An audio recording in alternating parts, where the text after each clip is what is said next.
Everyone, so today we are gonna eat millet noodles. They are made of jowar. I have kept these for boiling in the water right now.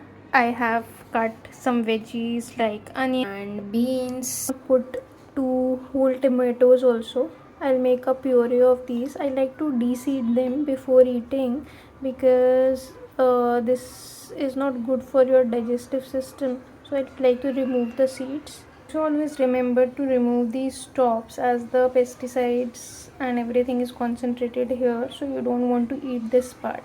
As you can see, the noodles have boiled, and you can check by taking one strand and crushing it against your hand. It might be hot, so be careful. As you can see, it is breaking when we press. So the noodle is ready. Now we'll take another pan, a bigger one, in which we are going to saute our onions till the time we get our puree tomato ready with coconut milk. We're trying to make the miso kind of soup, coconut miso, and it would taste really good. We are expecting that. Let's see. So let's pour a bit of oil. A little more oil would be needed since we want to stir fry the onions well. So like, there is nothing like the mustard oil will make your food taste or smell weird. It's a very good oil, I believe, for our health, and it has been used in generations. But what you need to keep in mind is you need to bring the oil to a very hot temperature, right? You need to see if the vapors are starting to come, and that time the oil is ready to put onions and things to saute in. You can see at this point fumes have started to come in from the oil. This is the right time to pour in your onion for saute. Some ginger also along with the onions. Once you have put in your onion, you can reduce the flame, and be careful in this step because the oil drops can come on your face and hands. It's very hot and it can burn your skin, so be a little careful. Pour the onions with a little bit of patience.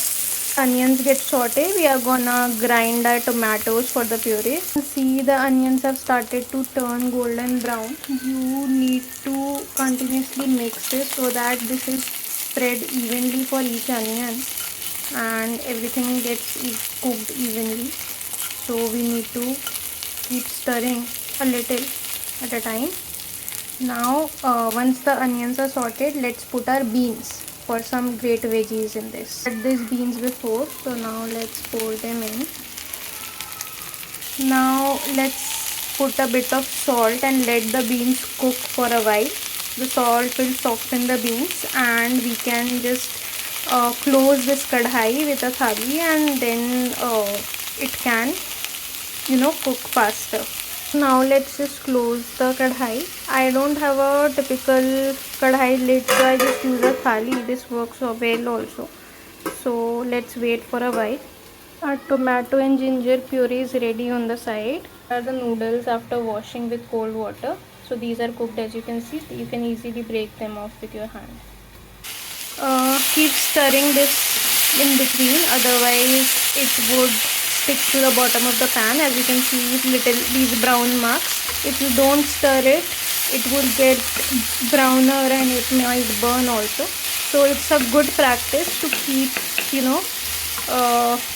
stirring it with a ladle once in a while, like once in every 2 minutes. And once the beans are cooked, you would be able to crush them easily with these.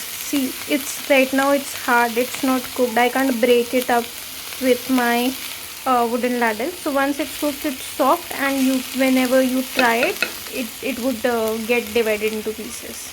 Beans take a good amount of time to get cooked, so right now they are like half cooked. At this point, we would like to pour our tomato puree in the mixture, and this is how it looks like after mixing. Right now we would not add any water. For like 2 minutes, let it saute with the tomato. At this point, I'm also adding some masala that came in with the noodles. So I'm just adding this to the vegetables.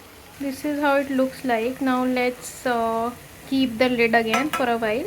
I don't like to waste anything, so I'll just dissolve everything that is there in this mixture with the help of water, and then I'll pour it into my vegetables. At this point the beans look a bit cooked, so I am just testing this here. So yes, I'm able to cut it through the pieces, but it would need some more time to cook. See, cooking is requires a bit of patience, and if you want it to be healthy, tasty and affordable and live a good life, you have to pour in a bit of patience in that.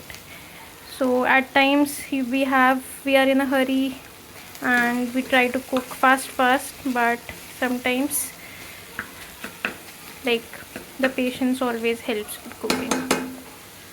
You can pour water at this point from the remaining puree.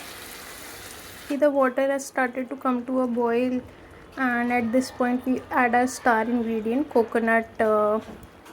crushed coconut from fresh coconut.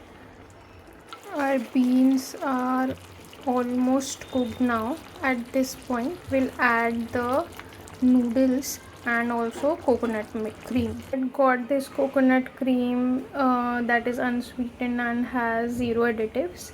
So I had ordered this for a recipe, but some of this is a leftover from that recipe, so I'm gonna just pour it in this one. Look at the beautiful color it's giving the dish. Here are our noodles. They go in this soup. To be a bit gentle while mixing, otherwise you can break the noodles, so you need to be careful. Our miso soup looks like now. Look at that beautiful color. It smells amazing, and I'm hoping the taste is also good. So let it simmer for a while. Here are the final